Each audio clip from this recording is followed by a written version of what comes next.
This is Danny Bobrow, President of AIM Dental Marketing, welcoming you to this installment of the Practice Perfection Web-Based Education Series.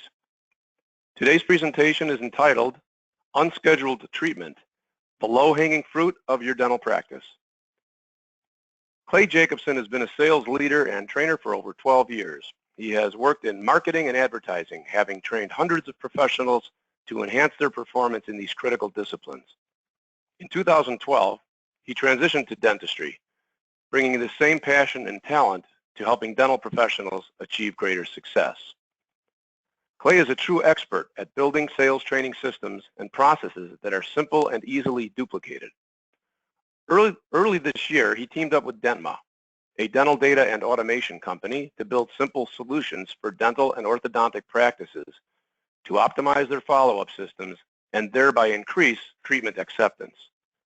Their Lifeline product has helped hundreds of practices take control of their follow-up and increase unscheduled treatment acceptance by up to 65%. Now, before we get started, I want to remind you, as always, that Practice Perfection webcasts run for approximately 90 minutes. While you as an attendee are in listen-only mode, we do invite you at any time to submit your questions or comments using the question button on your screen. We always allow time following the presentation to get your questions answered. If we should not get to your question during the webcast, we'll see that they are answered shortly thereafter. Attendance at this presentation entitles you to receive 1.5 hours of continuing education credit. Shortly following the webcast, you will be emailed a brief survey with instructions on how to receive your CE. Participants are cautioned about the dangers of incorporating techniques and procedures into their practices if the course has not provided them with adequate clinical experience to allow them to perform it competently. Now with that, it's my pleasure to welcome to the Practice Perfection stage, Mr. Clay Jacobson. Hello, Clay. Hey, Danny. Thanks for the great introduction. It's a pleasure to be on here, and I'm really excited to kind of go over the basics of really selling treatment in a practice, what it's all about, and most importantly, implementing automation tools where automation tools are absolutely critically necessary in the practice.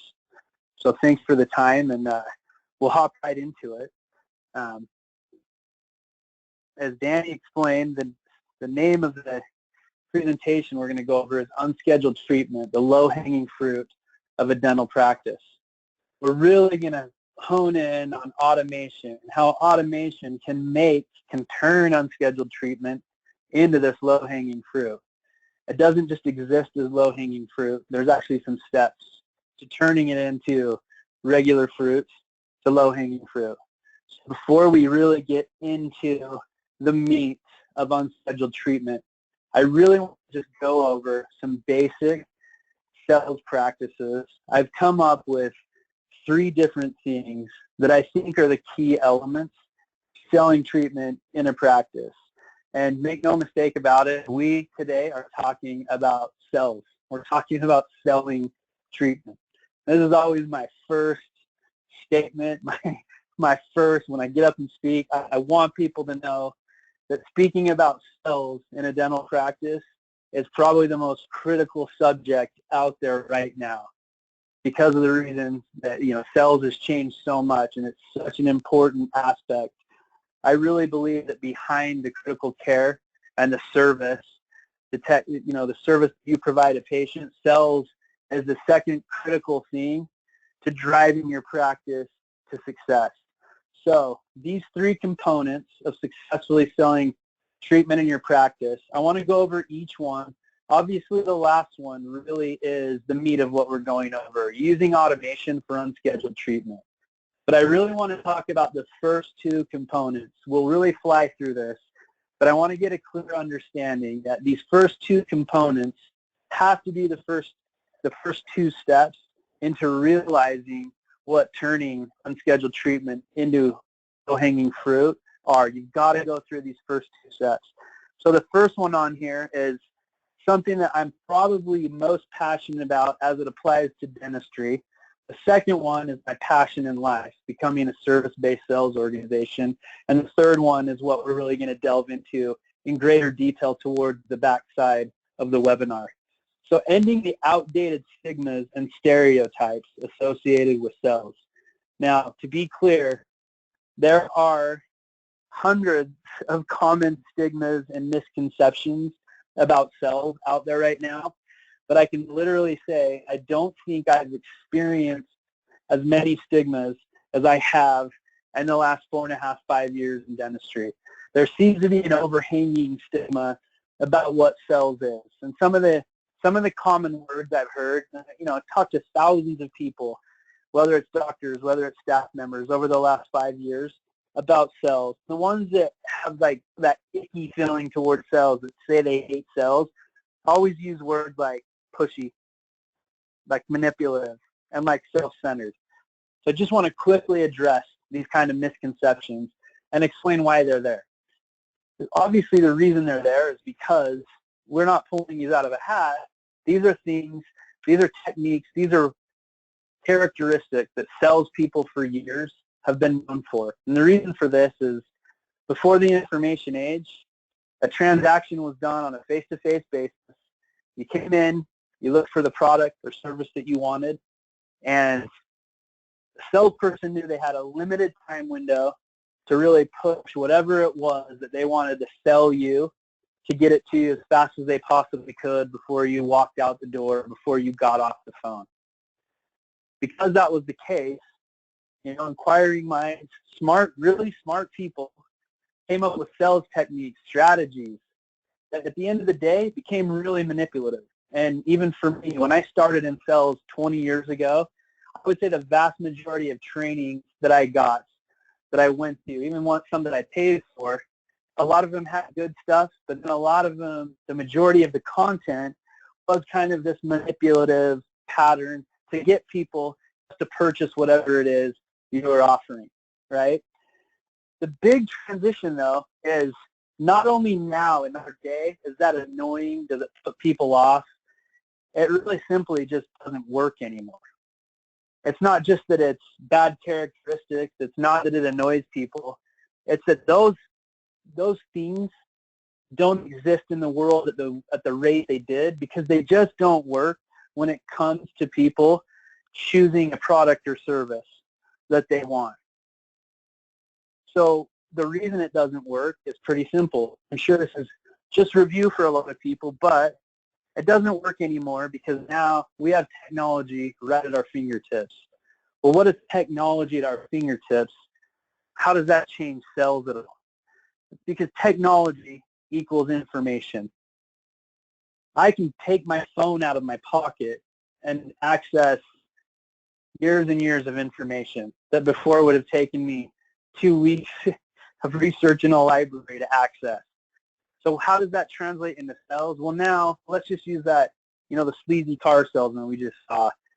Now someone goes into a car lot, used car salesman comes up. If they have the attitude, hey, this is my chance to move one of my cars, and they're not thinking about the prospect in any way, they're probably going to fluff up the story a little bit. Probably, talk about features the car really may not have. Put it out there, maybe even, tell a little white lie. The problem with that now is I get told a white lie before I even walk back to my car. I can get on my phone, look up a Carfax or a car history report, see all the information, and expose any holes in the story, any lies, any little white lie, and I can just go somewhere else. Dentistry, since really the same way. 30 years ago, 40 years ago, when it was at such a premium that you became a dentist, you got an office, you stuck a sign out front. Somebody came to you for one reason. They needed treatment. So they came in, you presented treatment, and as a dentist, let's just be honest, you probably could have presented pretty much whatever you wanted as far as treatment goes, and people really trusted and believed you at your word. Now, if there's any treatment presented that really isn't necessary, same thing can happen. I can walk out of the office, sit in my car, get on my phone. I can Google 5 practices that are within 3 or 4 miles of your practice, and I can look for any holes in the story that you told me. I can go into one of those practices, probably same day, and I can look for any holes in the story you told me. So information has truly changed the way that we buy things. Therefore, it's changed the way that we sell things. No longer do you have the ability to even be these things, to even be pushy, manipulative, self-centered. You always have to have the customer or the patient in mind because they can always go on and access information. And when I make this point, I really like to just point out that technology has literally weeded out bad sales practices. So it's so important that you get these preconceived notions out of your head. But a common question I always get when I make this point is, so Clay, if technology literally gives us all this information, we have information at our fingertips, we can buy anything pretty much at our fingertips, is there even a need for sales? Is there even a need for sales people if someone can just go get whatever information they need and then make a purchase online? And my answer is always a resounding yes. In fact, I personally believe there's never been more of a need for true, legitimate, great salespeople than right now. There's never been more of a need than right now in this age of information.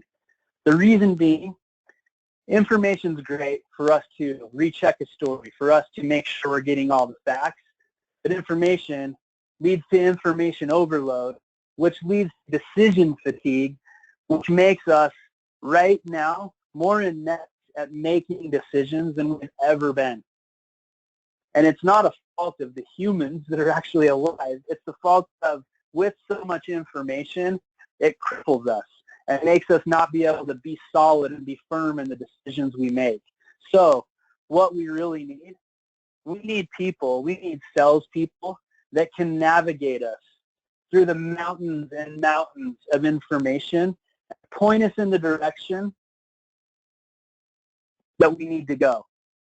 We need people to navigate us from, this is where I am, this is where I want to be. If this product or service can help me get there, I need somebody that can show me why. That's why I personally believe that this skill, developing true sales skills, is the most important skill a person in our day and age can develop in their lives. With technology replacing so many other things, the one thing it'll never be able to replace is the emotional connection that takes place when somebody is trying to serve another person. So with that in mind, let's talk about becoming a service-based sales organization or a service-based sales practice. What I mean by this is you have to start to take a service-based approach to selling treatment every single time you communicate with a patient. And what is service-based sales? What's it all about? Service-based sales is navigating the path from what a patient wants and needs to the solution that you offer that will satisfy their wants and needs. So let me repeat that. Service-based sales is navigating the path from what a patient wants and needs to the solution that you offer that will satisfy their wants and needs. That's it. That's how simple it is. With every patient, every single patient, you have to determine what their wants and needs are before you can even begin to think about becoming a service-based sales organization. This is somewhere that we fall short a lot right now in dentistry, is when a patient comes in, we know what's best for them, so we present the treatment and we leave the decision up to them. But lost in that is coming to an understanding of what is it that they actually want. How do I get what they actually want out of them so that I can be the person that navigates them to the best possible outcome. So I have 5 ways that take people, and I'm sure everybody's heard this, that people love to buy but hate to be sold. This is what service-based sales is all about. I have 5 ways that you can take people from ever feeling like they're being sold and always wanting to buy whatever it is that you're selling. In your case, it's treatment. Now, the key to this is it always has to offer high value. The beauty about dentists, you guys have built-in high value. That's why I've loved being in dentistry. It's the ultimate service-based organization, ultimate service-based field. You're providing something that is so unique that everybody needs. So how do we get them to understand you're not being sold? We're presenting you with something that is a service that you need. So the first way is you've got to create a space in which the patient is comfortable making whatever choice they want. And an easier way to think about this, you've got to create a space where a patient is comfortable saying no. Let me clarify that. I'm not saying you've got to be a dictator, back them into a corner so they're yelling no at you. You've got to give them the ability to know that whatever the answer they give you, you're okay with for whatever reason. It's a proven fact that when people are put in a position of comfort, comfortable enough to tell somebody no and explain why, they feel 10 times more comfortable saying yes to that type of person. So create the space. The second thing you want to do is you need the patient to understand that earning their trust is more important to you than making the sale. It's more important to you than them starting treatment, scheduling treatment. The most important thing is that they understand that they can trust you, that you've earned their trust. This whole service-based sales approach is based on one thing. It's based on trust. So you've got to have them understand that. The third thing, and this is the thing that I could probably train on for an hour and a half alone, is you've got to listen. The most common misconception in sales, even by great sales organizations, is that the best salespeople have some sort of gift of gab, some slick tongue, they can talk well, they can convince people of things, their words have power. These are all things that I throw out the window. The first thing that I want to know is that anybody who wants to be a part of my team and take a service-based sales approach has to be a good listener.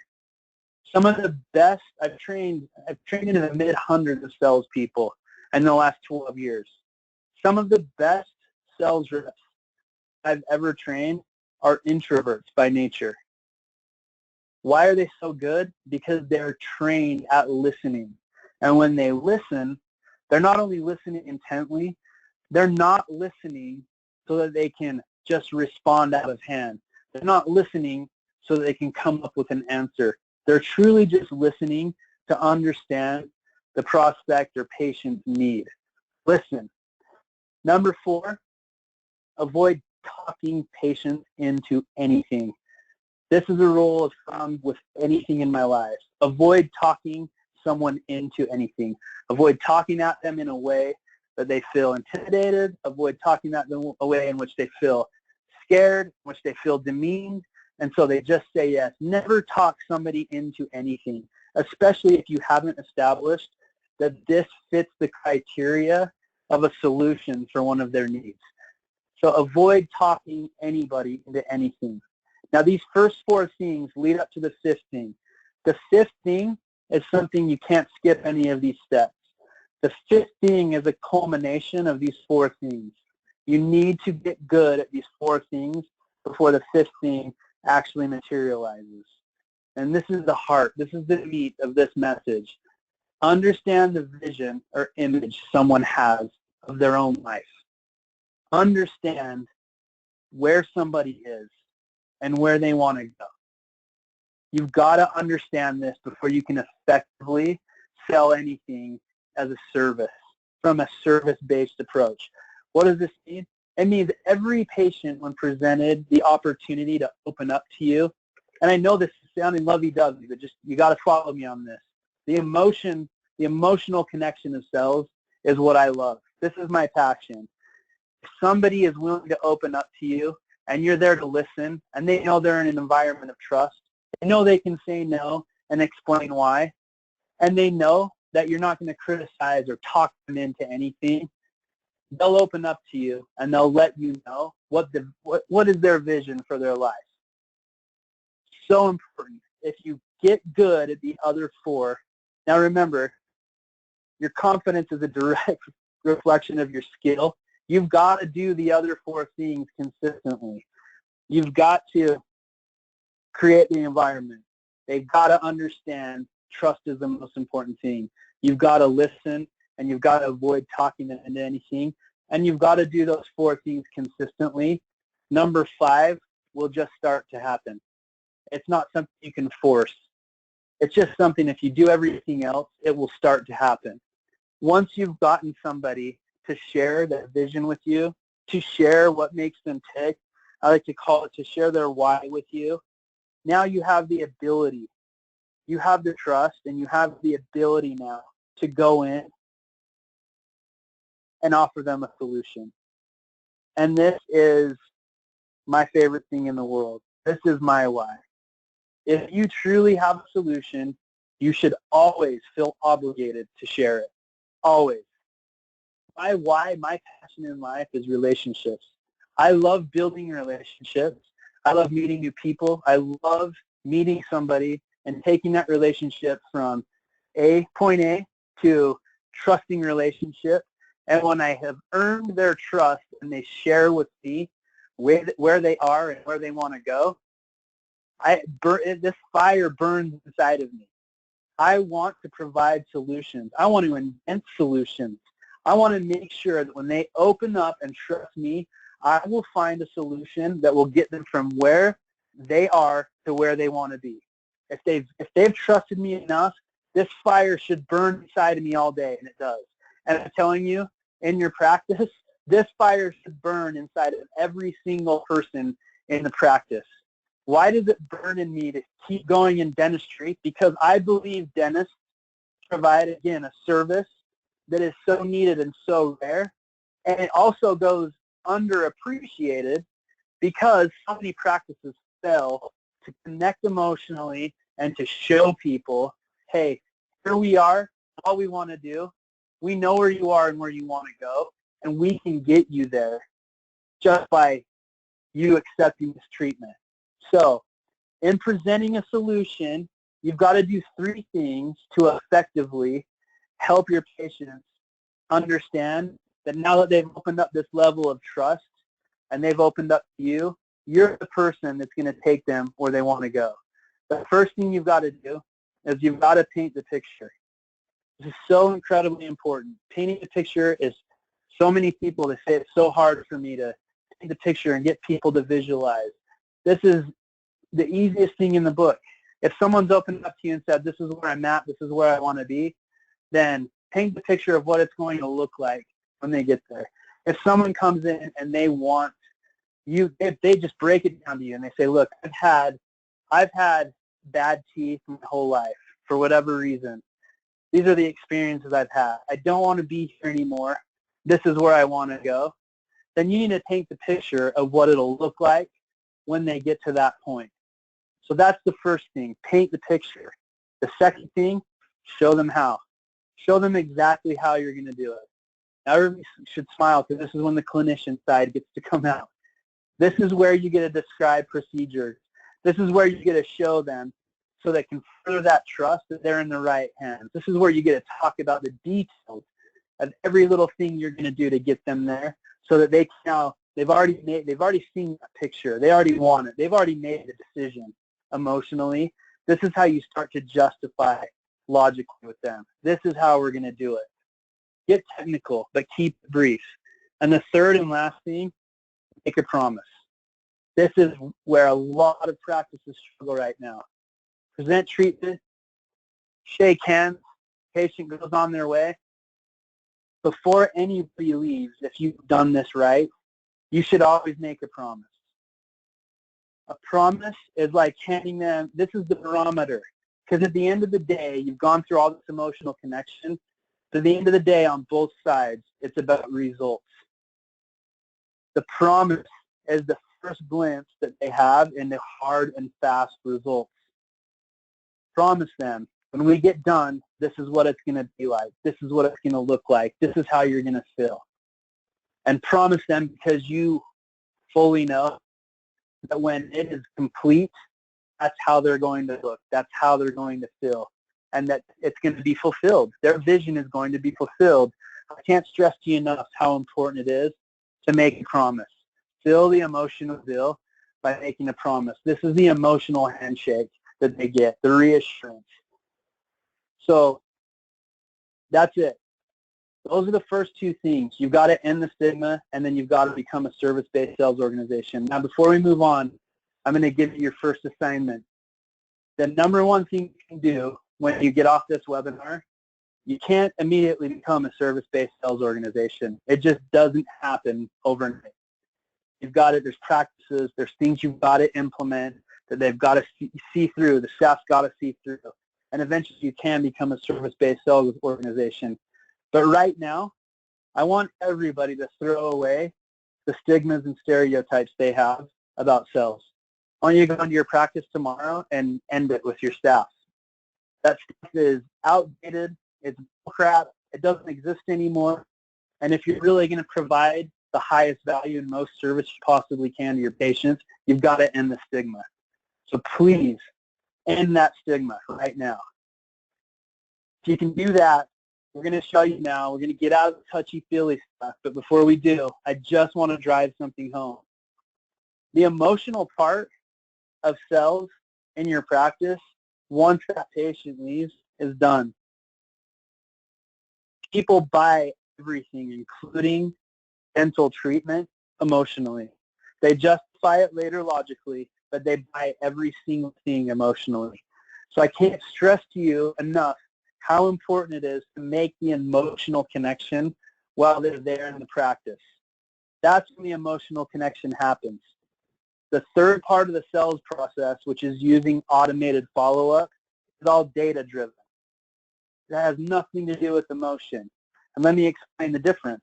I have doctors, treatment coordinators, or office managers tell me all the time when they're talking about their follow-up process, well, Clay, we just really feel that it's effective if somebody in the office reaches out and has a conversation with the patient, because we've made that emotional connection. I get it. Up until 5 years ago, I trained hundreds of salespeople to follow up the same way, but that was because automation did not exist the way it does now. Now that automation exists, we've got Salesforce, we've got all of these different billion-dollar CRM companies that help, but their main function and role in sales is to help salespeople have automated follow-up so people don't get lost in the shuffle anymore. So why do we use automation? Because the emotional connection's over.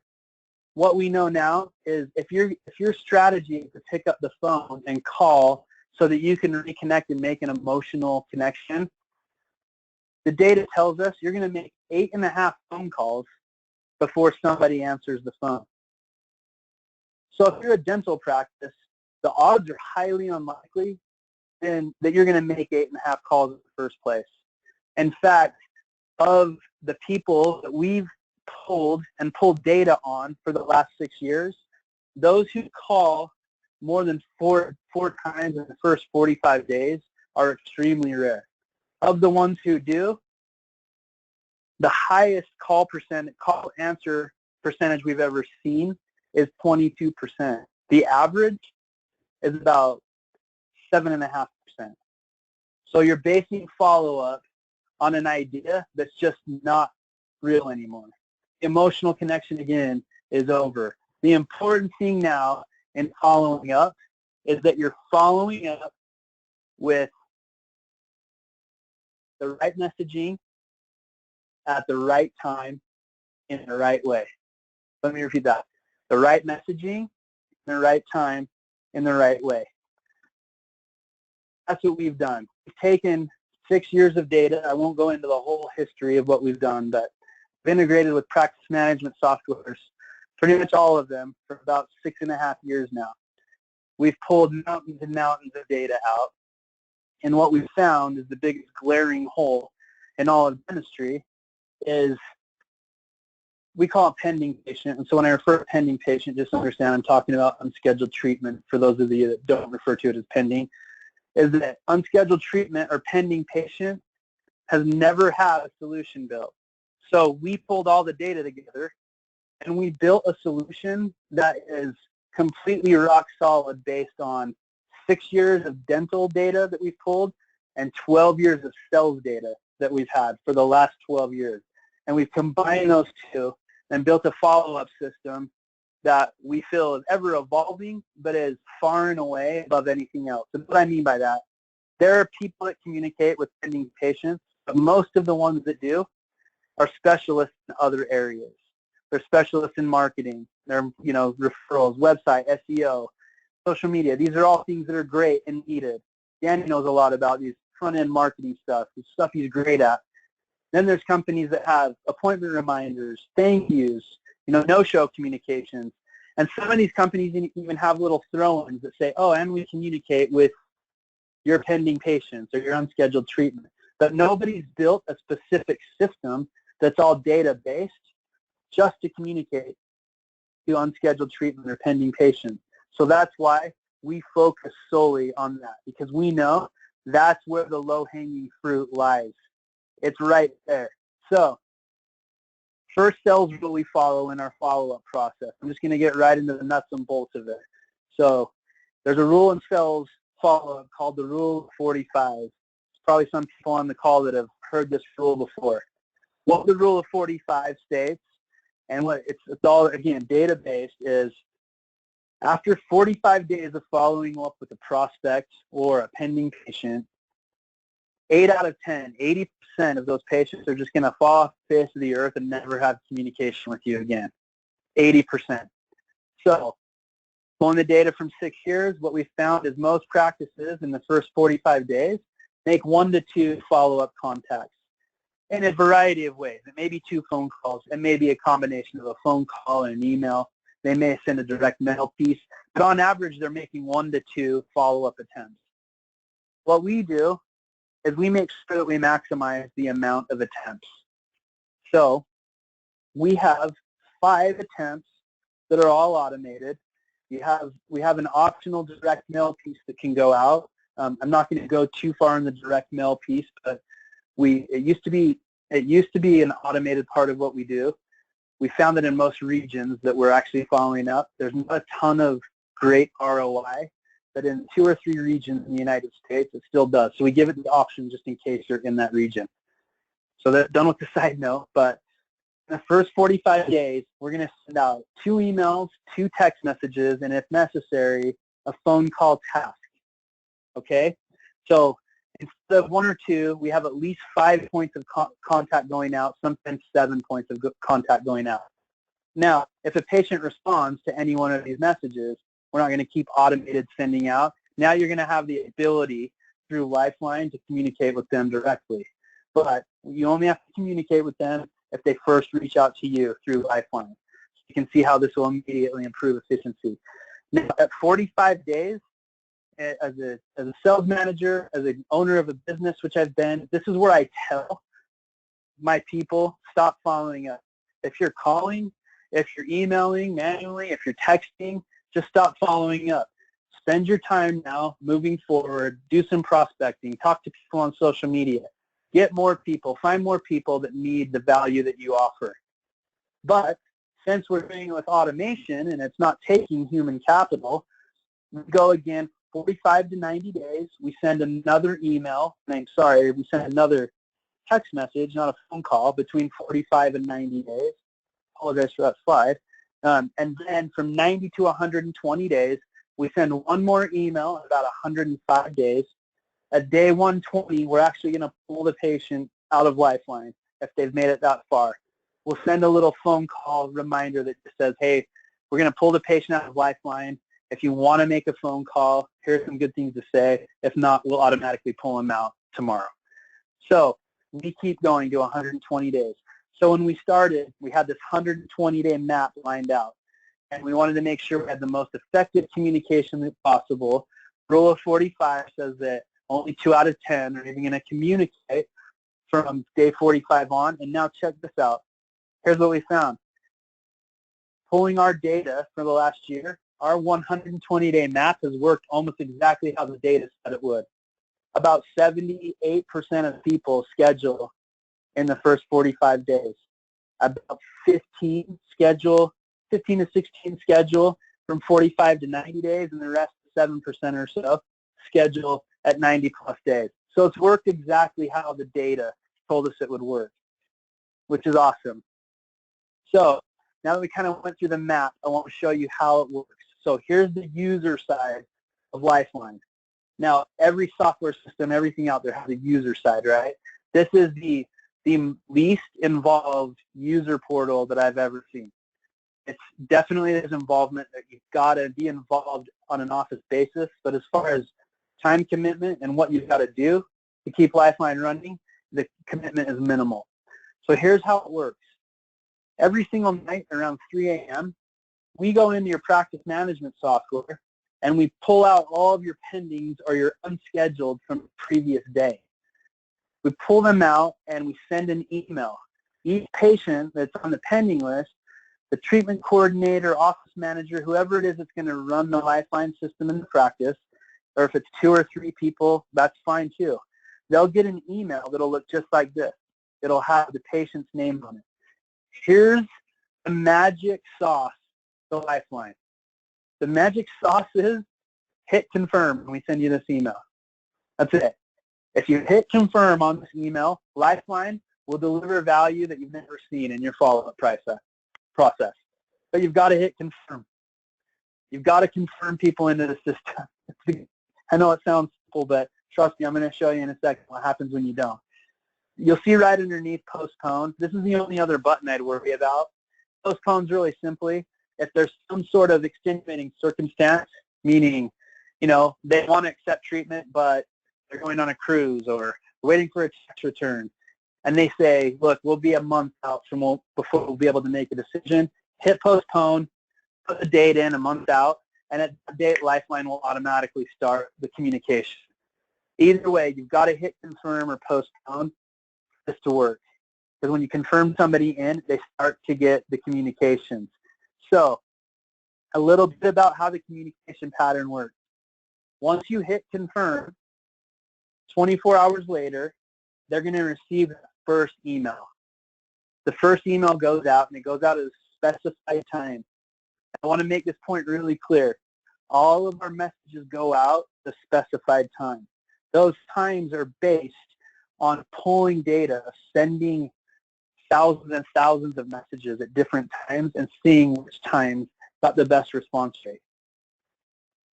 If they don't respond to that first email, and 3 days later, we're going to send the first text message out. If there's no response to that text message, we're going to wait about 8 days. Another email goes out. If no response, another 5 days, another text message goes out.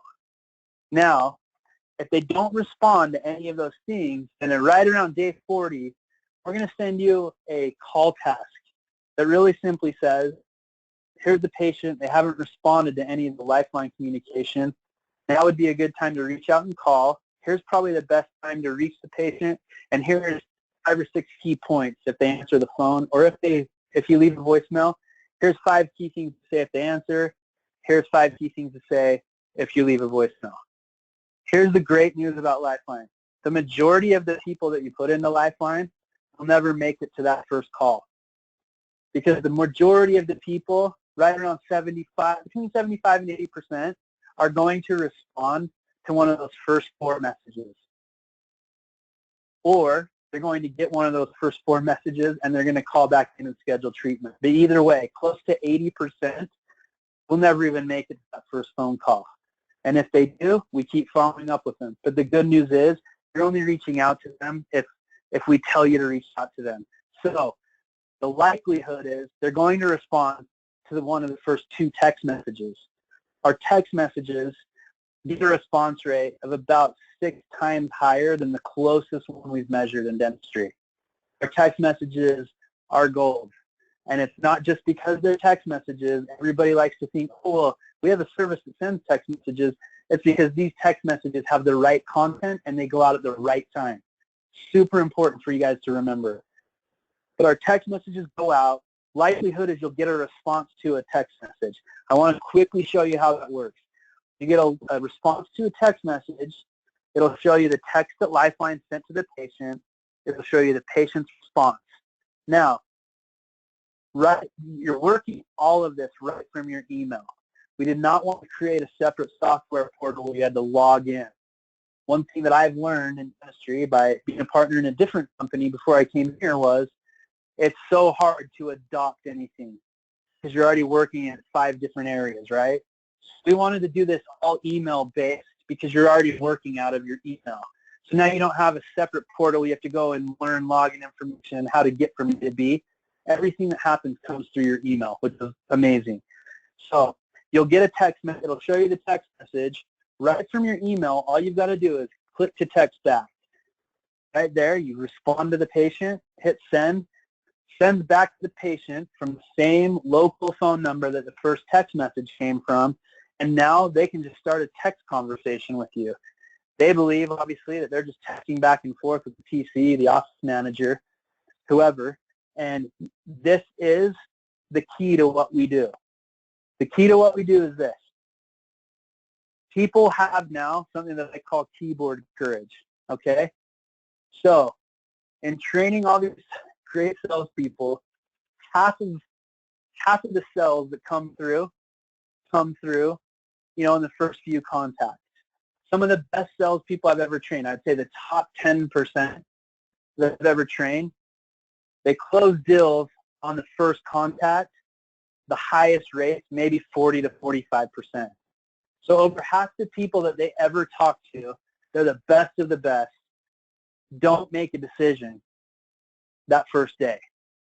This is slipping through the cracks, right?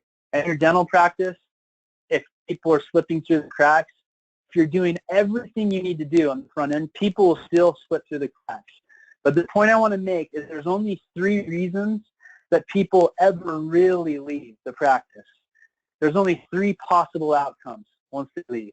The first is really simply, they came in and no matter what a great job you did, they left and they're never going to come back for whatever reason. They're just not coming back. The second is they love what you did, but they're going to leave and they're going to shop you around. They're going to go compare you with other practices. The third is they left. They wanted to start treatment, but whatever it was, there was one little tweak that was said to them, and they wanted to probably express the concern they had, but maybe you did such a good job developing a relationship of trust that they just didn't want to say it to your face. They didn't know how to tell you that there's a specific reason they can't start treatment. So here's the beauty of automated communication. We weed out the people that weren't going to come back in the first place because they'll just never answer the communication. Second, people that are shopping you around are now going to get communication, and they're going to have what I call keyboard courage. They probably wouldn't tell you face-to-face all the things that this other practice does that stacks up against you, but they'll tell you via text message. They'll tell you via email. The third people are the golden ones, because once you create that environment through text where you give them the keyboard courage, they're going to give you the honest answer. And this is why I love this response in the one we're looking at. Tammy, we really like your office, but the price is kind of steep. You have another monthly payment plan less than the one you quoted. Thanks. Real concern. Now there's a real conversation about somebody coming back in, why they didn't schedule. That keyboard courage is the key. But we're going to weed them out, every single one of them, through our conversations. So now you're not spending equal amounts of time picking up the phone or emailing yourself or sending letters, trying to figure out that percentage that just isn't going to come back anyway. Right now, you're spending the same amount of time on all 3 of those people. With Lifeline, you don't have to spend time on those people anymore. We figure out who they are for you. So this is what it looks like. When they get an email in their inbox, it just looks conversational, like it came from a friend. On their phone, same thing. Pretty simple. Notice there's no marketing material. There's no logos. This is all conversational, simple communication from human to human. Natural language. This is what an email looks like. Looks like, you know, Tammy just got on, wrote an email really simply. Hey, if you have questions, call me back. Natural language is the key to all of this. One of the many keys. So now that you know how it works, I'm going to show you the dark and light side like I told you earlier. I know I drive this home. It probably feels like I'm beating it in your head, but you've got to confirm people. You've got to hit that confirm button. What happens when you don't? I'm just using really small level examples. There's people that are putting way more people in the Lifeline every month than this, but this is a stat that confirmed close to 90% of the people we sent over a 3-month period. We only sent 59 people to put in the Lifeline. The staff confirmed 51 people. Of the 51 people over a 90-day rolling period, they had 35 come back and schedule treatment. So 35 out of 51. Crazy results simply because they confirmed. The opposite end of the spectrum. 115 lifeline sent, only 11 confirmed over a 3-month period. 6 of those 11 started, so they still got decent results.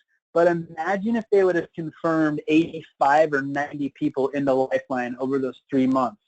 The results are honestly staggering.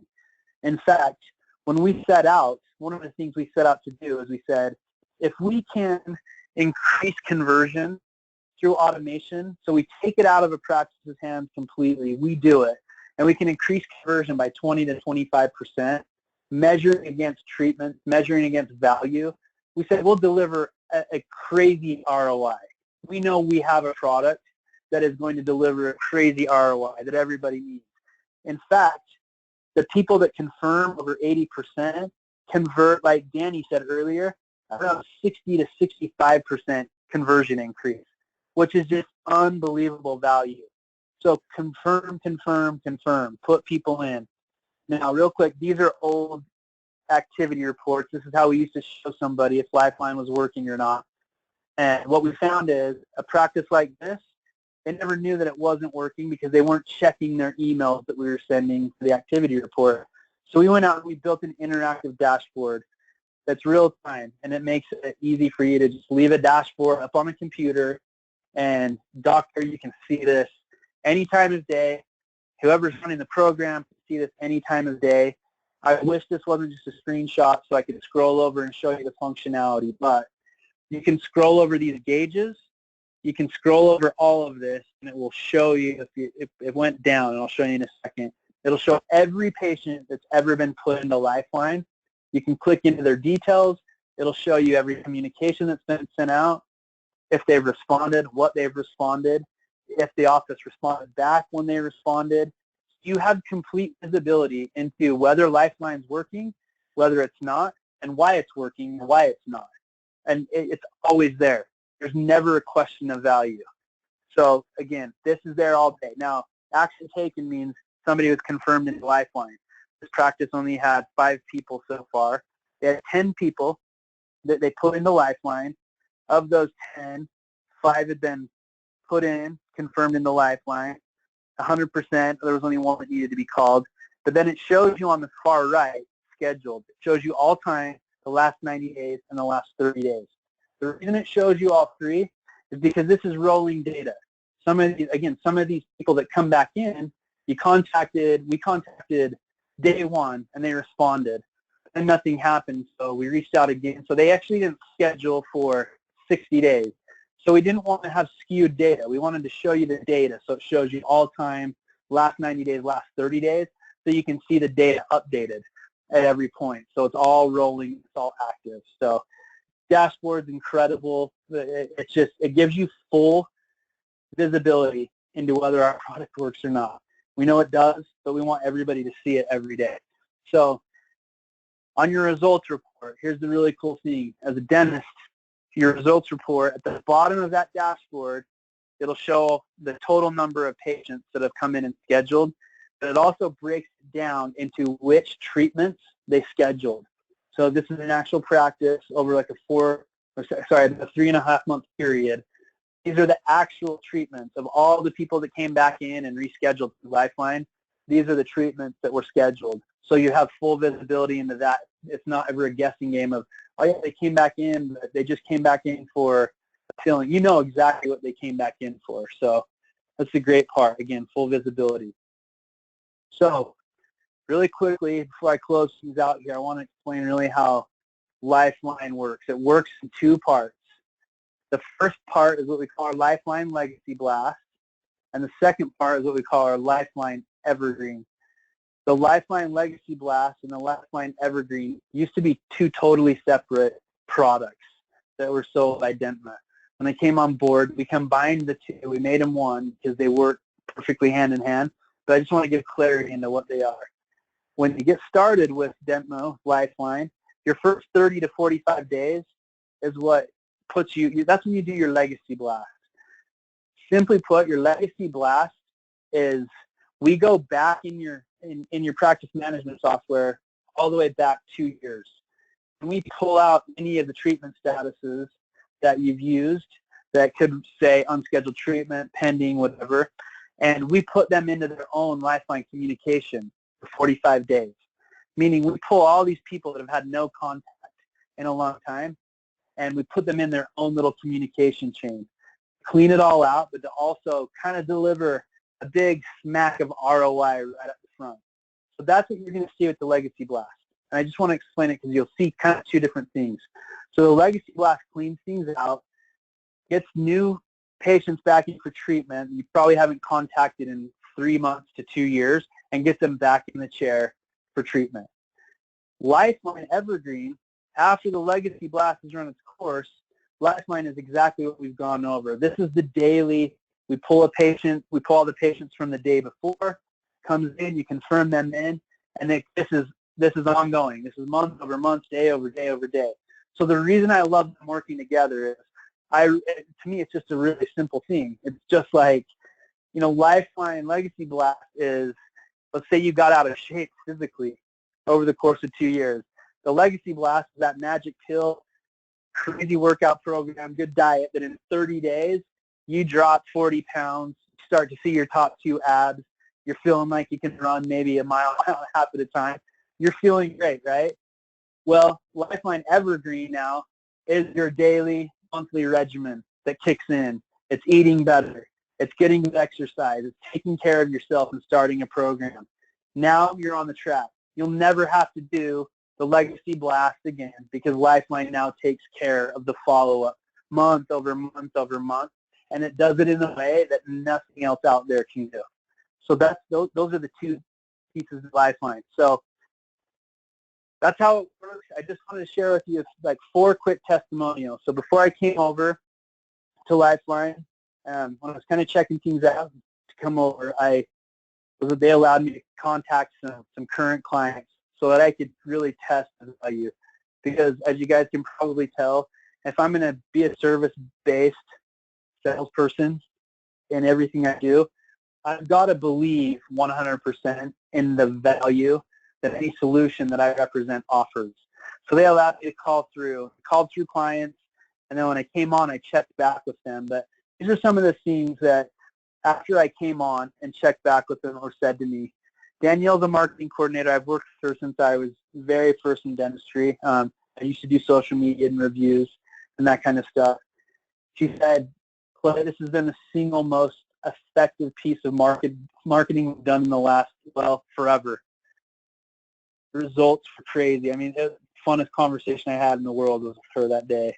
Christina, it's awesome not having to worry about the follow-up and knowing that things are happening in the background. I love that, and we're going to revisit that in a second. Now, this is the testimonial of the year on the Legacy Blast. I'll tell you, Dr. Petrova is not alone in this. So he's somebody I called about 2 months before I started. They'd just done their Legacy Blast, probably 4 days prior when I called them. So when he says this, he's talking about the Legacy Blast. He says the latest product Dentma launched, Legacy Blast, is a game changer. We sent out 341 texts, and within the hour, we received 86 replies. Of those replies, we have 30 patients taking steps to move forward in treatment. We've never seen such a response rate. Let me finish this story with Dr. Petrova, though. After I came on board, about 8 weeks after I came on board, I had the chance to speak with him again, and we were able to go over his results. I just asked him, plain and simple, after the 45 days, let's 60 days out, how many people would you say came back in, or any idea how well it worked for you? And he goes, Clay, I'll tell you this. The amount of people that came back in and started treatment from the Legacy Blast will pay for my Lifeline service for 7 years. 7 years.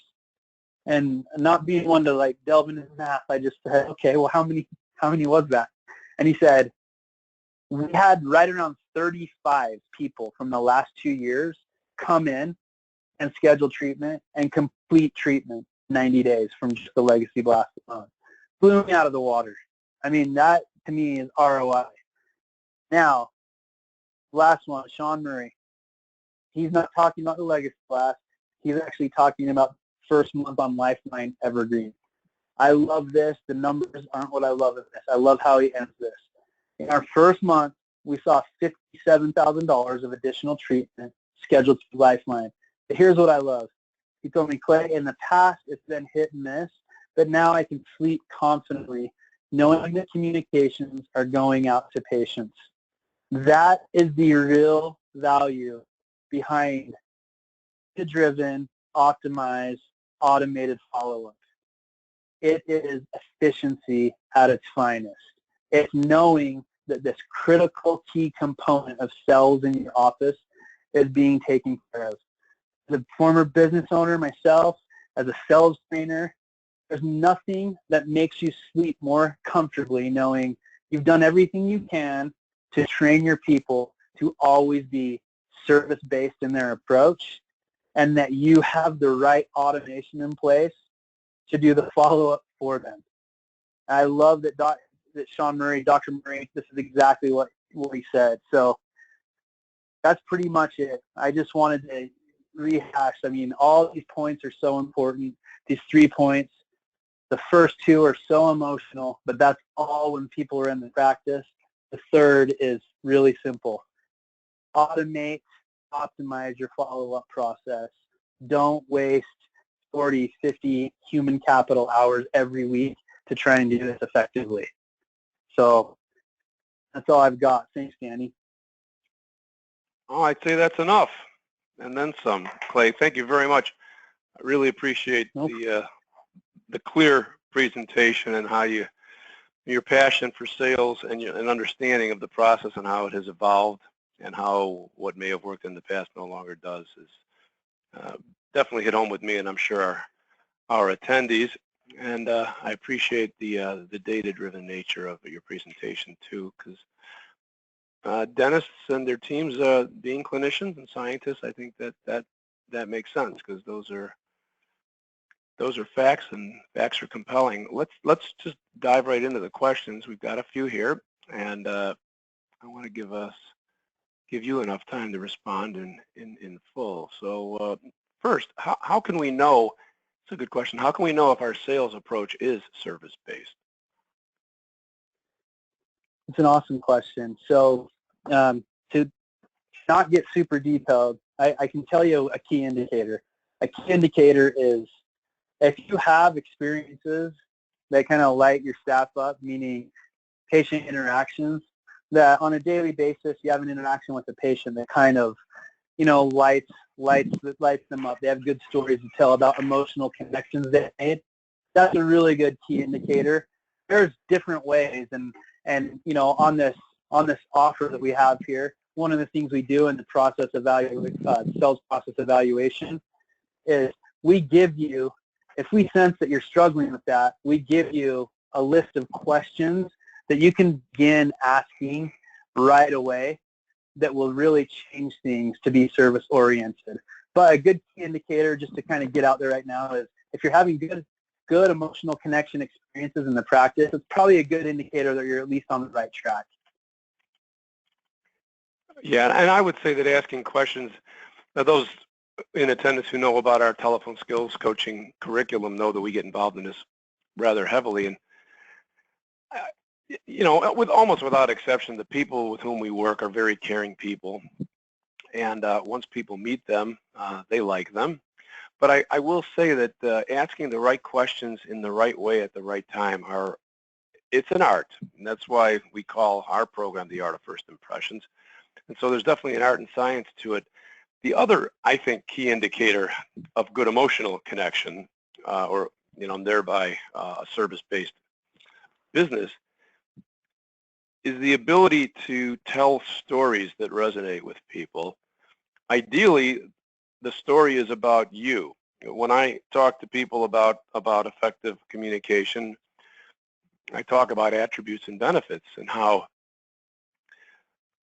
you want to unearth what's important to the person. That's where questions come in. But the way to really connect and let people know that you're genuine is for you to tell a story. I mean, a true story. And ideally, again, a story that involves you. And you all have that. When I talk to people in the office, I just ask them, you know, most of them have their dentistry done at their place of employment, at the dental office, or they're there on a regular basis.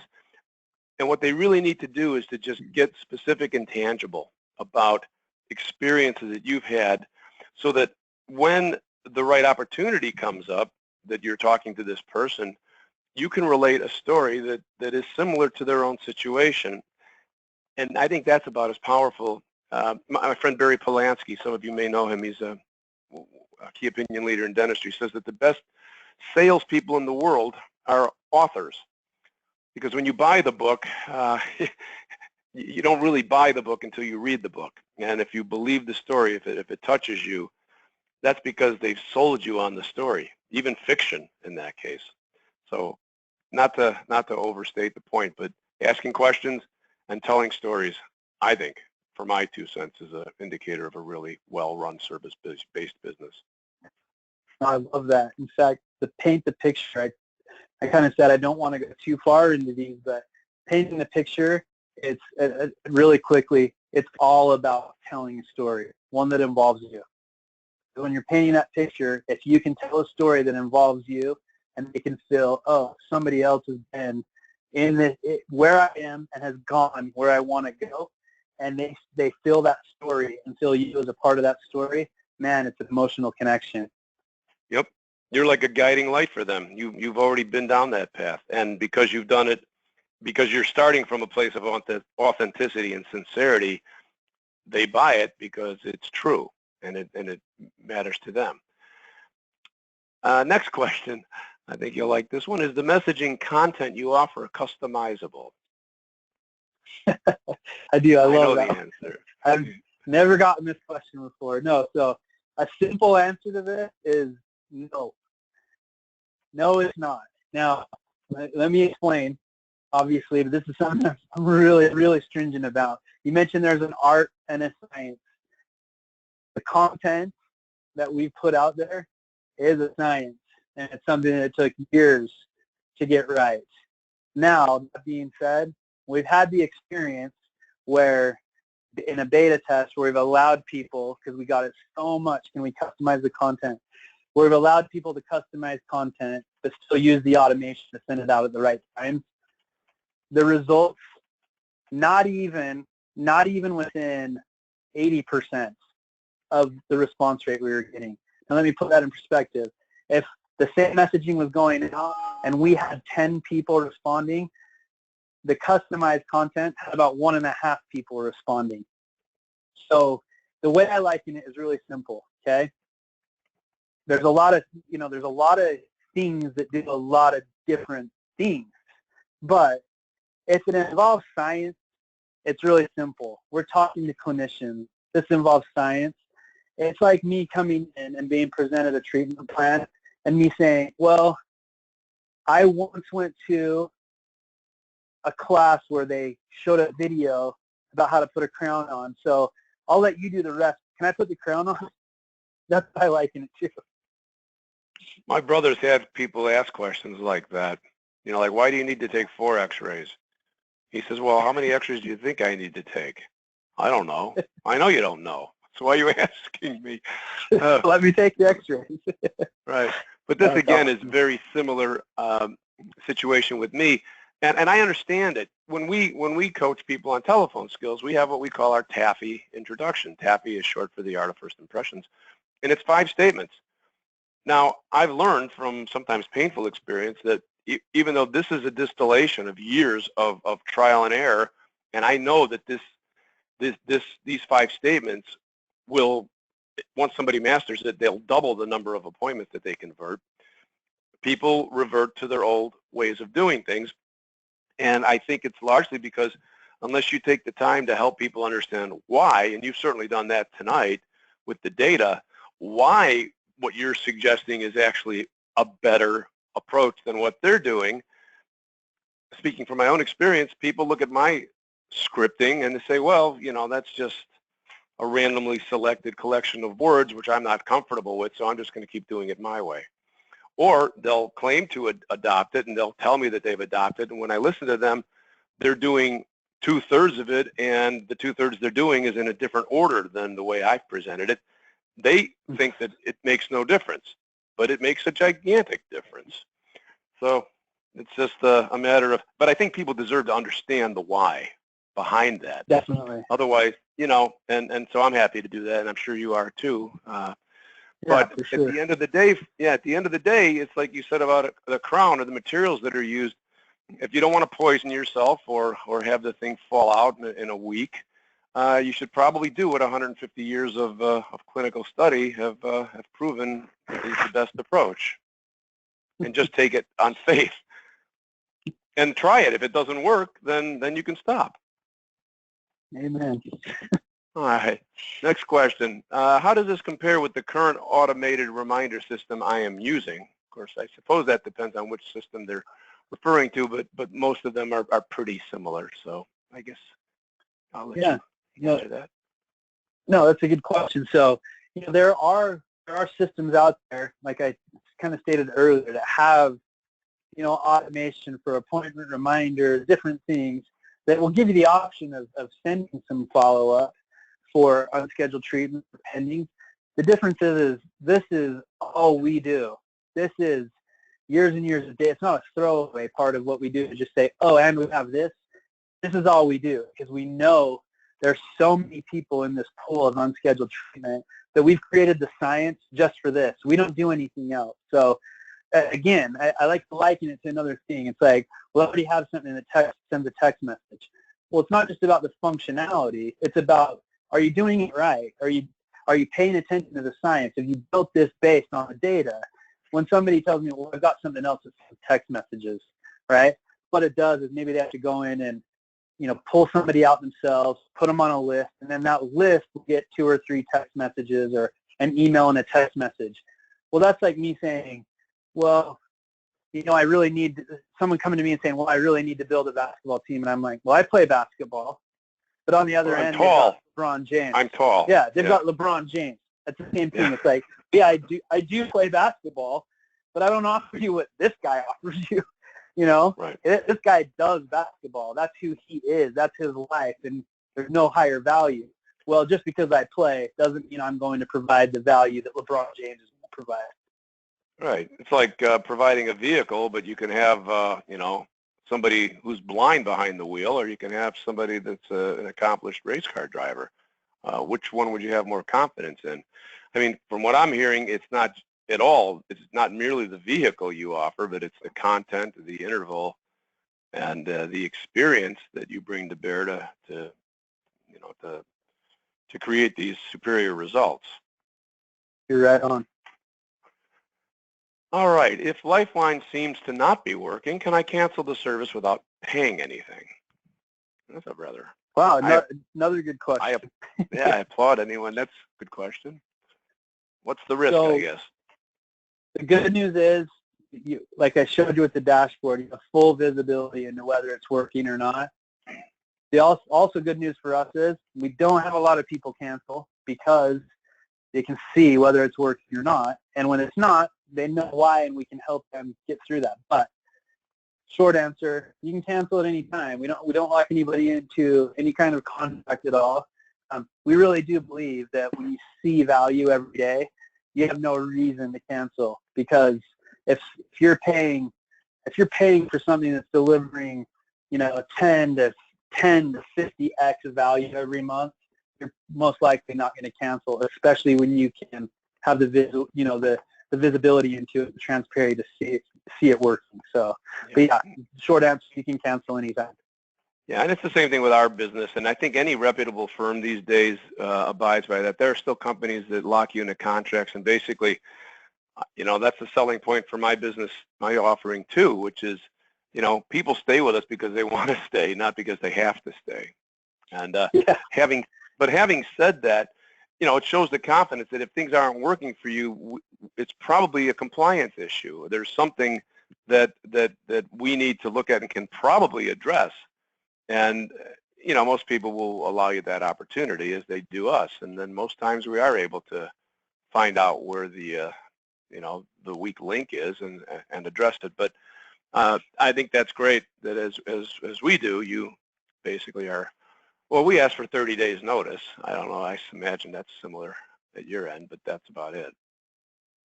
Yeah, I mean, any notice is great. Really, if I could go into detail, but really if there's any issue, we actually had somebody who wanted to cancel just a few weeks ago that never got the dashboard. So the reason for wanting to cancel is, we just don't think it's working well. So we were able to go into their data and show them that, hey, for your first 3 months, you confirmed 80% of your people. For your last 3 months, you've only confirmed 40%. But look at the value it's actually delivered, and they were blown away.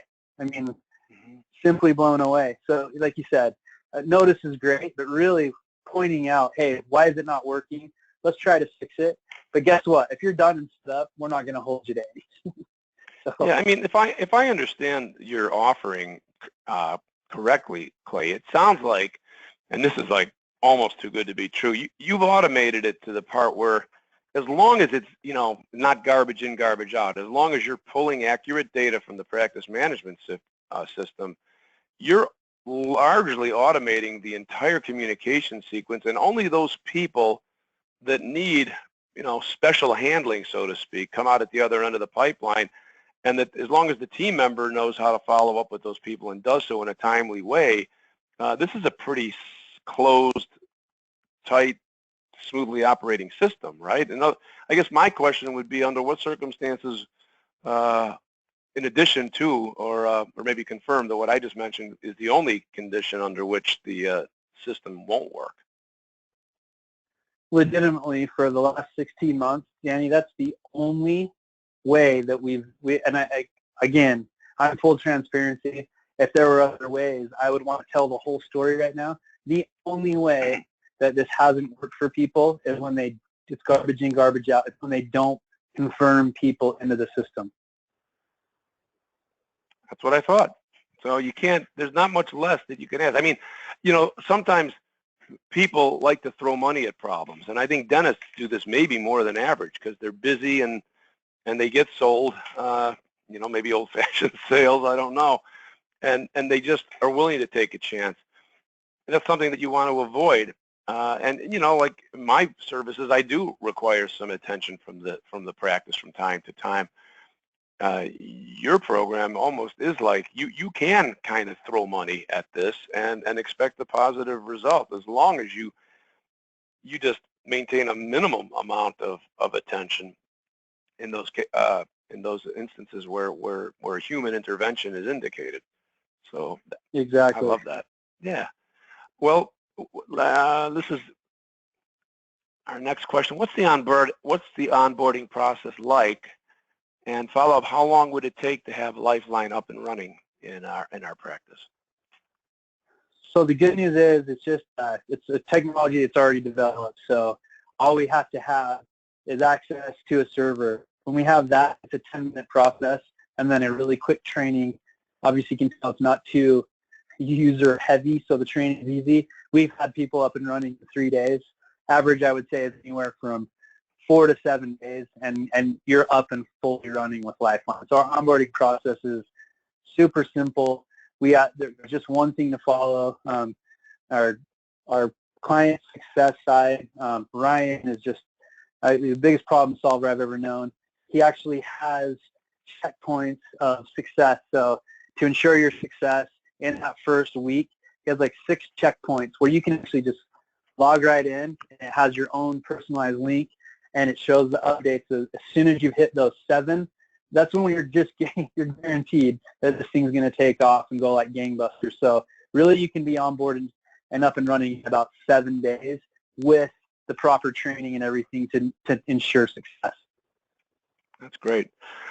All right, let's just keep moving here. How would this system work for multiple treatment coordinators that are working with patients? How does the system know what person worked with them? Good question. Awesome. Great question. So really simply, we can pull out, there's really not a piece of data we cannot pull out of a practice management software.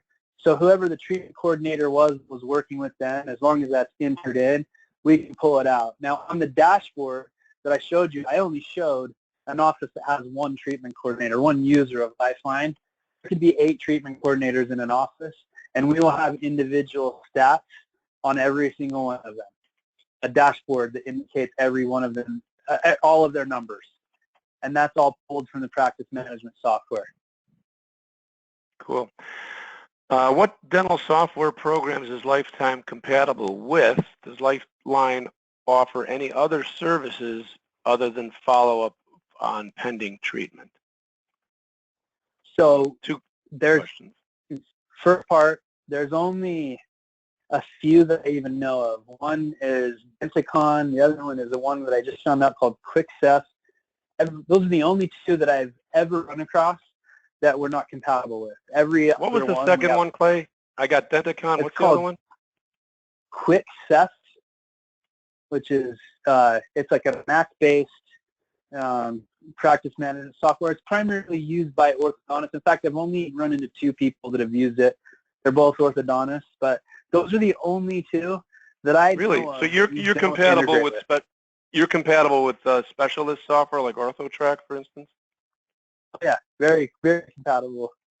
That's great. Cloud9, awesome. OrthoTrack, all this, you know, I mean, cloud-based, it doesn't matter. We integrate with all of them. All right. Excellent. And yeah, just to repeat the second part of that question, does Lifeline offer any services other than follow-up on pending treatment? No, this is what we do. Yep. This is it solely. You had made that point, which is great. You're specialists, and that's where you add value for sure. All right. Well, hey Clay, thank you so much. It was great, a pleasure hearing from you, and thanks for the offer too. I hope everyone will consider that. I mean, that has a lot of value to actually have your current processes evaluated, and then you can make an informed decision about how just how valuable Dentma could be to your practice, but of course that would be your choice. In a few days, you will receive an email with instructions on how to receive your 1.5 hours of CE credit for this evening's presentation. You'll need to complete a 5-question multiple choice quiz. And now I want you to please mark your calendars for our next webcast, which will be Wednesday, July 26th at 6:30 p.m. Central Time, when our special guest presenter will be Miles Westover, who will deliver Dental Marketing Made Easy, using social media to get the best patients. Until then, this is Danny Bobrow thanking you for your continued commitment to practice perfection, and again thanking you, Clay, for your time and wisdom this evening. Thank you very much, and goodbye, everybody.